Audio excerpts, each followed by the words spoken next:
ನರೇಂದ್ರ ಮೋದಿಯವರು ನುಡಿದಂತೆ ನಡೆದಿದ್ದಾರಾ? ಮತ್ತೆ ನರೇಂದ್ರ ಮೋದಿ ಅವ್ರ ಮುಖ ತೋರಿಸ್ತೀವಿ, ನಾವು ಮುಖ ತೋರಿಸ್ತೀವಿ, ಜನಗಳೆಲ್ಲ ಬದಲಾವಣೆ ಆಗ್ಬಿಡ್ತಾರೆ ಮುಖ ನೋಡಿದ ತಕ್ಷಣ. ಯಾಕಪ್ಪ ಬದಲಾವಣೆ ಆಗೋದು? ಏನಾದ್ರು ಮಾಡಿದ್ರಲ್ವಾ? ಏನಾದ್ರು ಮಾಡಿದ್ರಲ್ವೇನ್ರಿ ಬದಲಾವಣೆ ಆಗೋದು? ಏನು ಮಾಡಿಲ್ಲ. ಅಚ್ಛೇ ನಾಯಕ ಬಂತ, ಒಳ್ಳೆ ದಿನಗಳು ಬಂದ್ವಾ? ಅಚ್ಛೇ ನಾಯಕ,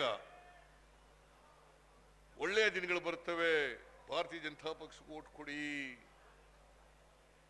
ಒಳ್ಳೆ ದಿನಗಳು ಬಂದ್ಬಿಡ್ತವೆ. ಎಲ್ಲ ಅಕ್ಕಿ ಬೆಲೆ, ರಾಗಿ ಬೆಲೆ, ಜೋಳದ ಬೆಲೆ, ಗೊಬ್ಬರದ ಬೆಲೆ, ಪೆಟ್ರೋಲ್ ಬೆಲೆ, ಡೀಸೆಲ್ ಬೆಲೆ, ಗ್ಯಾಸ್ ಬೆಲೆ ಎಲ್ಲ ಕಡಿಮೆ ಆಗ್ಬಿಡ್ತವೆ. ಅಚ್ಛೇ ದಿನ್ ಆಯೇಗ, ಅಚ್ಛೇ ದಿನ್ ಆಯೇಗ ಬಂತ. 2 ಕೋಟಿ ಉದ್ಯೋಗ ಬರಲಿಲ್ಲ, ಒಳ್ಳೆ ದಿನ ಬರಲಿಲ್ಲ, ಬೆಲೆ ಏರಿಕೆ ಆಗಲಿಲ್ಲ.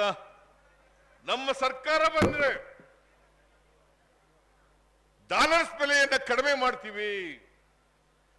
ನರೇಂದ್ರ ಮೋದಿ ಅವರು ಬಂದಾಗ ಡಾಲರ್ಸ್ ಬೆಲೆ 58 ರೂಪಾಯಿ. ಎಷ್ಟು? 58. ಈಗ ಎಷ್ಟಿದೆ ಗೊತ್ತಾ ಶಿವಣ್ಣ? 83 ರೂಪಾಯಿ. ಎಷ್ಟು ಜಾಸ್ತಿ ಆಯ್ತು? ಡಬಲ್ ಆಗಿಲ್ಲ, ಜಾಸ್ತಿ ಆಯ್ತು. 58ರಿಂದ 83 ರೂಪಾಯಿ ಕಡಿಮೆ ಮಾಡಿದ್ರ? ಈ ದೇಶದ ಸಂಪತ್ತನ್ನ 5 ಟ್ರಿಲಿಯನ್ ಮಾಡ್ತೀನಿ ಮಾಡಿದ್ರ? ಮಾಡಲಿಲ್ಲ, ಮಾಡಲಿಲ್ಲ. ರೈತರ ಆದಾಯ ದುಪ್ಪಟ್ಟು ಮಾಡ್ತೀವಿ ಮಾಡಿದ್ರ? ಮಾಡಲಿಲ್ಲ, ಮಾಡಲಿಲ್ಲ. ನನಗೆ 56 ಇಂಚಿನ ಎದೆ ಇದೆ. ಕಾಂಗ್ರೆಸ್ನವ್ರು ಏನೂ ಮಾಡಲಿಲ್ಲ, ನಾನು ಮಾಡ್ತೀನಿ 56 ಇಂಚಿನ ಎದೆ. ನಾನು ಹೇಳಿದೆ, ನರೇಂದ್ರ ಮೋದಿಜಿ 56 ಇಂಚು 70 ಇಂಚು ಇದ್ರ ಪ್ರಯೋಜನ ಇಲ್ಲ. ಆ ಬಡವರ ಬಗ್ಗೆ ಇರ್ತಕ್ಕಂಥ ಹೃದಯ ಇರಬೇಕು, ಆಗ ಮಾತ್ರ ಎಷ್ಟು ಇಂಚು ಎದೆ ಇದ್ರೆ ಪ್ರಯೋಜನ ಆಗುತ್ತೆ ಅನ್ನೋದು ಬಹಳ ಮುಖ್ಯ. ಬಡವರ ಪರವಾದಂತ ಅನುಕಂಪ ಇರಬೇಕು, ಬಡವರ ಪರವಾದಂತ ಮನಸ್ಸು ಇರಬೇಕು. ಅದು ಇಲ್ಲದೆ ಹೋದ್ರೆ 56 ಇಂಚಿನೇ ಬಾಡಿ ಬಿಲ್ಡರ್ಗಳಿಗೂ ಇದೆಯಪ್ಪ, ಪೈಲ್ವಾನ್ಗಳಿಗೂ ಇದೆ. ಏನ್ ಶಿವಣ್ಣ? ಎಲ್ರಿಗೂ ಇದೆ. ಆದ್ರೆ ಮಾತೃ ಹೃದಯ ಇರ್ಬೇಕಲ್ಲ,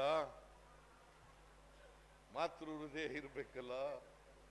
ಅದಿದ್ರ ಮಾತ್ರ ಬಡವರ ಬಗ್ಗೆ, ದಲಿತರ ಬಗ್ಗೆ, ಹಿಂದುಳಿದವರ ಬಗ್ಗೆ, ಅಲ್ಪಸಂಖ್ಯಾತರ ಬಗ್ಗೆ ಅನುಕಂಪ ಬರಲಿಕ್ಕೆ ಸಾಧ್ಯ ಆಗ್ತದೆ. ಇದು ಈ ಸಿದ್ದರಾಮಯ್ಯ ಮಾಡಿರೋದು. ಬಹಳ ಜನ ನನ್ನ ಮೇಲೆ ಕೋಪ, ಯಾಕೆ ಗೊತ್ತಾ? ಬಡವ್ರ ಪರವಾಗಿ ಕೆಲಸ ಮಾಡ್ತಾ ಇದ್ದೀನಿ ಅಂತೇಳಿ ಎಲ್ಲ ನನ್ನ ಮೇಲೆ ಕೋಪ, ಮಾತೆತ್ತರೆ ನನ್ನ ಮೇಲೆ ಜಗಳಕ್ಕೆ ಬೀಳ್ತಾರೆ ಎಲ್ಲ. ಕಾರಣ ಯಾಕೆ ಗೊತ್ತಾ?